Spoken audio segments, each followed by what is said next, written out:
En algún lugar de Italia, bajo las losas de mármol de un convento olvidado, yace una carta escrita en latín, con tinta desvanecida por los siglos. Conserva palabras que nunca debieron ser pronunciadas. Palabras que, de haberse conocido en su tiempo, habrían enviado a su autor directo a la hoguera. ¿Qué secretos podían esconder las paredes de un lugar consagrado al silencio eterno? ¿Qué susurraban los monjes en la oscuridad de sus celdas, cuando el peso de los votos se volvía insoportable? Esta noche descubriremos lo que la Iglesia intentó borrar con fuego y olvido, antes de continuar. Cuéntame desde dónde estás. Escuchando esta historia, me gusta imaginar que en este mismo momento, alguien en otro rincón del mundo escucha las mismas voces del pasado que yo estoy a punto de revelar. Año 1, 468. Europa. Arde en fervor religioso. Los monasterios benedictinos, franciscanos y dominicos se alzan como fortalezas de piedra contra el pecado, dentro de sus muros. Hombres jóvenes, algunos apenas, adolescentes, pronuncian votos que los separarán para siempre del mundo exterior.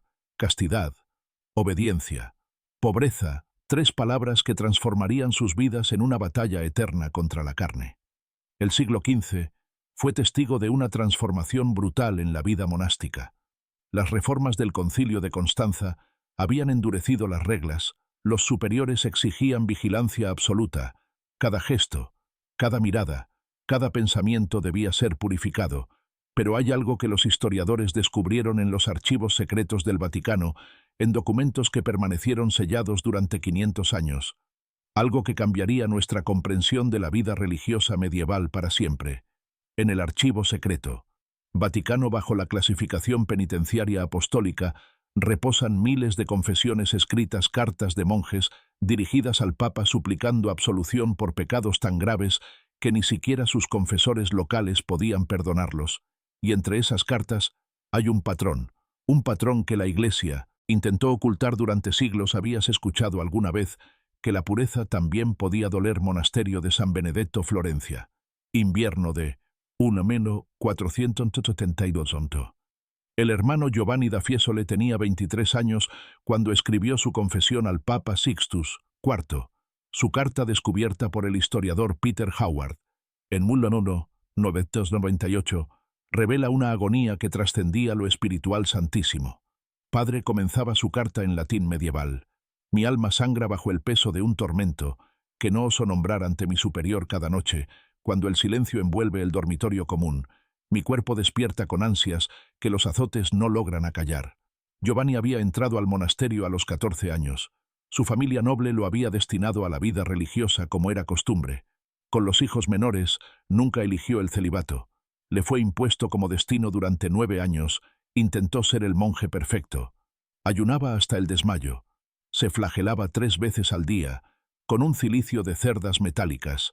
Dormía sobre tablas, desnudas, rezaba el rosario completo cada madrugada con las rodillas sangrantes sobre la piedra fría de la capilla, pero nada funcionaba. Según su propia confesión, los sueños llegaban cada noche, sueños donde tocaba piel cálida, donde besaba labios que sabían a vida, donde su cuerpo conocía el placer que los votos le prohibían, y cada amanecer despertaba bañado en vergüenza. El castigo que Giovanni se autoinfligía era brutal. Las crónicas del monasterio conservadas en la Biblioteca Medicea Laurenciana de Florencia describen cómo el joven monje pidió permiso para someterse a penitencia extrema. Le ataron las manos a la espalda, lo encerraron en una celda sin ventanas. Durante 40 días, le daban solo pan y agua cada 3 días, y cada noche el hermano superior entraba con un látigo bendecido para expulsar los demonios de la lujuria. Giovanni sobrevivió, pero según las actas del monasterio, jamás volvió a ser el mismo. Los registros médicos de la época mencionan melancolía profunda y pérdida del habla, lo que hoy llamaríamos trauma psicológico severo. Su carta al Papa terminaba con una súplica desgarradora. Es pecado desear ser humano. ¿Tú qué piensas? ¿Crees que el sufrimiento puede acercar a alguien a la salvación? Pero la historia de Giovanni no era única en el Archivo General de Simancas en España. La historiadora María Jesús Pérez Martín descubrió en 2003 conjunto de documentos clasificados como causas secretas de la Inquisición monástica. Eran expedientes de monasterios enteros investigados por prácticas desviadas. Monasterio de Santo Domingo de Silos, 1, 485. Monasterio de San Millán de la Cogolla, 1, 491. Convento de San Pedro de Cardeña, 1, 503. Los patrones eran idénticos, monjes jóvenes que desarrollaban amistades particulares, hermanos que dormían en la misma celda para protegerse del frío, superiores que miraban hacia otro lado, porque ellos mismos habían conocido ese sufrimiento.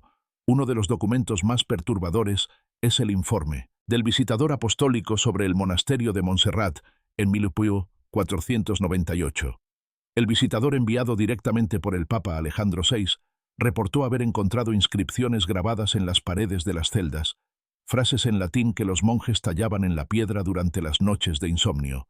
Corpus meum, carcerem, animae ma. Mi cuerpo es la prisión de mi alma, voto. Meum, crucem, meam. Mi voto es mi cruz. Deus. Cur me fecisti vivum. Dios, ¿por qué me hiciste vivir? El visitador ordenó que las inscripciones fueran borradas y las paredes encaladas, pero antes las copió meticulosamente en su informe, un informe que permaneció sellado en los archivos vaticanos hasta el año 2000. La pregunta que el visitador nunca se atrevió a responder era simple y devastadora: ¿cuántos monjes habían tallado esas mismas palabras en la oscuridad? Pero había algo más en esos documentos, algo que explica por qué la Iglesia los mantuvo ocultos durante 500 años. En algunos monasterios los monjes no solo sufrían en silencio, algunos comenzaron a cuestionar en el convento de San Marcos en Florencia, en 1479. Un grupo de monjes dominicos escribió una carta colectiva al prior general de su orden. La carta, firmada por 17 hermanos, planteaba una pregunta herética. Si Dios creó el deseo humano, ¿cómo puede ser pecado sentirlo? La respuesta nunca llegó en su lugar. Llegó la Inquisición. 3 de los firmantes fueron trasladados a monasterios remotos, en los Pirineos. 2 desaparecieron de los registros por completo. Los documentos de San Marcos muestran un extraño vacío, entre un 479 y un 483, como si esos años nunca hubieran existido. A veces lo más peligroso no era el pecado, sino el silencio de quienes lo presenciaban. Monasterio de Santa María de Poblet, Cataluña, marzo de 1487. Lo que sucedió esa noche quedó registrado en un documento excepcional, el diario personal del hermano enfermero Pérez de Castelló. Su manuscrito, escrito en catalán medieval, fue descubierto en 1966 durante la restauración del monasterio. Permaneció perdido entre escombros durante casi 500 años. Pérez describe una ceremonia que la Iglesia llamaba exorcismo de la concupiscencia. Era medianoche. La comunidad entera se reunió en la cripta del monasterio, un espacio subterráneo húmedo y oscuro, iluminado solo por velas negras en el centro, una cruz de hierro clavada al suelo. 3 monjes jóvenes fueron llevados encadenados. Habían sido descubiertos en lo que los documentos llaman actos de mutua consolación carnal. Hoy podríamos entender que simplemente se habían abrazado, que habían buscado consuelo humano en la soledad absoluta de sus votos. Pero en Pilquereste, eso era suficiente para ser considerado posesión demoníaca. El abad, con voz que retumbaba entre las piedras antiguas, pronunció las palabras del ritual en el nombre del Padre que nos creó, puros del Hijo que venció la tentación, y del Espíritu que purifica con fuego. Los 3 monjes fueron desnudados, no para humillarlos, sino porque el ritual exigía que ninguna fibra del demonio pudiera esconderse bajo tela bendita. Pérez describe cómo los ataron a la cruz de hierro, cómo el abad vertió agua helada sobre sus cuerpos mientras recitaba salmos de exorcismo, cómo los otros monjes, obligados a presenciar la escena, debían golpear el suelo con sus rosarios, al ritmo de cada versículo: que el dolor de la carne expulse el placer de la carne, que el frío de la muerte enfríe el calor del deseo, que la humillación del cuerpo eleve la pureza del alma. El ritual duró hasta el amanecer. Cuando terminó, los 3 monjes fueron liberados y llevados a sus celdas, según el diario de Pérez. 2 de ellos sobrevivieron físicamente, pero uno, el más joven, apenas 17 años, quedó como vacío de espíritu. Los registros médicos mencionan que dejó de hablar, de comer voluntariamente, de reconocer su propio nombre. Murió 6 semanas después. La causa oficial de muerte en los archivos del monasterio Fiebre Espiritual, Pere de Castelló, escribió en su diario una línea que revela su propia crisis de fe. Esta noche presencié un exorcismo, pero no sé si expulsamos demonios o si creamos uno. El manuscrito termina abruptamente. 3 páginas después, Pere no vuelve a mencionar el incidente, como si las palabras mismas quemaran al escribirlas. Si has llegado hasta aquí, eres de los pocos que escuchan sin apartar la mirada. Dime en los comentarios, ¿deberían contarse estas historias o deberían seguir ocultas? Pero no todos se sometieron en silencio. En el monasterio de Montecassino, cuna de la orden benedictina, algo extraordinario comenzó a suceder. A partir de 1490, los documentos del archivo monástico estudiados por el historiador italiano Claudio Leonardi revelan un patrón curioso. Varios monjes comenzaron a dedicarse obsesivamente a la copia de textos antiguos, específicamente textos de filósofos griegos y romanos sobre la naturaleza humana. Copiaban a Epicuro, que hablaba del placer como parte natural de la existencia. Copiaban a Séneca, que cuestionaba la mortificación extrema del cuerpo. Copiaban a Lucrecio, que describía el deseo como fuerza vital no demoníaca. Y entre las líneas de esos manuscritos, en los márgenes con letra microscópica, algunos monjes escribían sus propias reflexiones. Si estos sabios antiguos conocían la verdad, sin conocer a Cristo, no podría ser que la verdad fuera más amplia que nuestros votos. ¿Puede un voto hecho a los 14 años vincular a un hombre de 30? Es el cuerpo enemigo del alma, o su templo. Estas notas marginales nunca fueron censuradas, porque nadie las buscaba. Los superiores revisaban que los textos clásicos fueran copiados correctamente, pero no leían los márgenes, las reflexiones prohibidas. Viajaron así ocultas en manuscritos sagrados de monasterio. En monasterio. Algunos de estos códigos sobreviven hoy en la Biblioteca Apostólica Vaticana, en el monasterio de Cluny. En Francia, surgió una práctica aún más audaz. Un grupo de monjes comenzó a reunirse en secreto para lo que llamaban Coyoacán Caritas, conversaciones de caridad. Según las cartas interceptadas por la Inquisición en 1502, estas reuniones tenían un solo propósito: hablar. Hablar de sus dudas, de su sufrimiento, de sus cuerpos que dolían por la flagelación constante de sus mentes, que se fragmentaban bajo el peso de la culpa. No buscaban romper sus votos. No planeaban rebeliones, simplemente necesitaban ser escuchados como humanos. La carta de denuncia que llegó al Santo Oficio describía estas reuniones como conventículos heréticos, donde se cuestiona la autoridad divina de los votos perpetuos. Los documentos de la investigación posterior revelan algo diferente. Revelan a hombres desesperados por mantener su fe, sin destruir su humanidad. La Inquisición disolvió el grupo. Varios monjes fueron trasladados, pero las cartas que se escribieron entre ellos, conservadas en el archivo de la Inquisición francesa, muestran algo extraordinario. Muestran gratitud, hermano. Gracias por escucharme. Sin juzgarme por primera vez en años, sentí que Dios podía amarme incluso con mis dudas. Esa frase, escrita por un monje anónimo en 1503, resume una revolución silenciosa que la historia oficial nunca reconoció.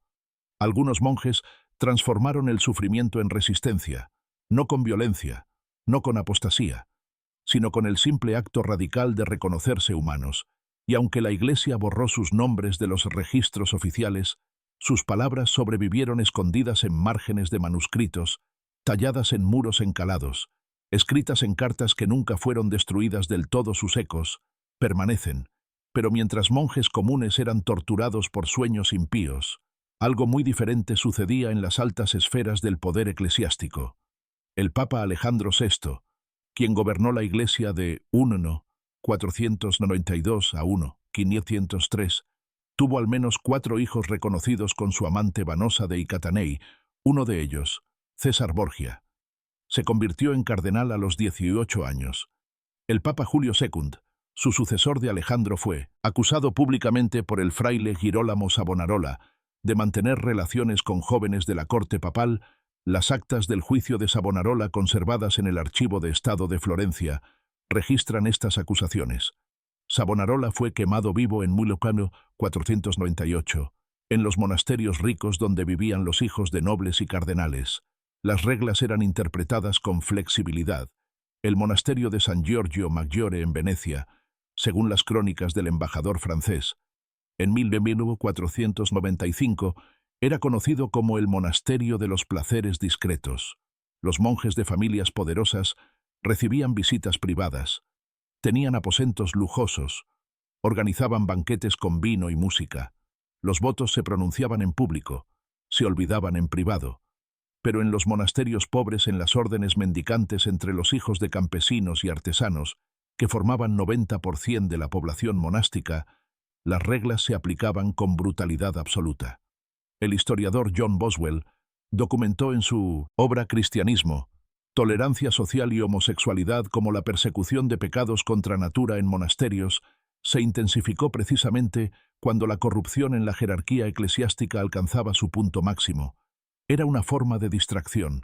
Mientras el Papa vivía rodeado de amantes y bastardos, la Iglesia perseguía a monjes que se atrevían a soñar. El mensaje era claro. El poder podía permitirse la transgresión. Los pobres debían pagar por ella con sangre. 500 años después, las celdas donde Giovanni fue torturado son atracciones turísticas. Los muros donde monjes tallaron sus angustias están pintados de blanco. Los archivos que documentan su sufrimiento permanecen en sótanos polvorientos, leídos solo por historiadores especializados. Pero si escuchas con atención en la quietud de esos espacios antiguos, aún puedes sentir algo, el eco de una pregunta que nunca fue respondida. ¿Cuántos hombres santos murieron? No por falta de fe, sino por exceso de humanidad. La historia oficial de la Iglesia medieval habla de santos y mártires, de hombres que trascendieron la carne a través de la voluntad pura de una edad dorada de espiritualidad y devoción, pero los documentos que la Iglesia intentó borrar cuentan otra historia. Cuentan la historia de hombres jóvenes, algunos apenas niños encerrados en votos que no eligieron, torturados por deseos que no podían controlar, castigados por ser humanos en un sistema que exigía que fueran ángeles, y quizás el verdadero pecado nunca fue el deseo. Quizás el verdadero pecado fue construir un sistema que llamaba demonio a todo lo que nos hace humanos. Los monjes medievales que sufrieron en silencio no dejaron estatuas ni catedrales como legado, dejaron algo más valiente. Dejaron preguntas escritas en márgenes de manuscritos, talladas en piedras, susurradas en confesiones que nunca debieron ser leídas. Preguntas que 500 años después siguen esperando respuestas honestas. ¿Conocías esta historia? Cuéntamelo. En los comentarios me gusta leer lo que piensan los que llegan hasta el final. Si esta historia te estremeció, suscríbete y deja tu apoyo. Este pequeño gesto mantiene viva la voz de los relatos que la historia intentó borrar, porque hay historias que merecen ser contadas, incluso cuando incomodan, especialmente cuando incomodan. Pero la historia de los deseos prohibidos en los claustros medievales no termina aquí, porque mientras los monjes eran vigilados y castigados, existió un lugar donde las mujeres consagradas desafiaron las reglas de manera aún más peligrosa. Un convento en Madrid, donde según la Inquisición se celebraban reuniones nocturnas de naturaleza diabólica, un lugar donde el nombre de Dios se mezclaba con susurros de placer, un escándalo que alcanzó hasta el trono de Felipe IV, el convento de San Plácido, y las monjas que se atrevieron a desear. Descubre su historia en el próximo video que aparece en tu pantalla, no te lo pierdas.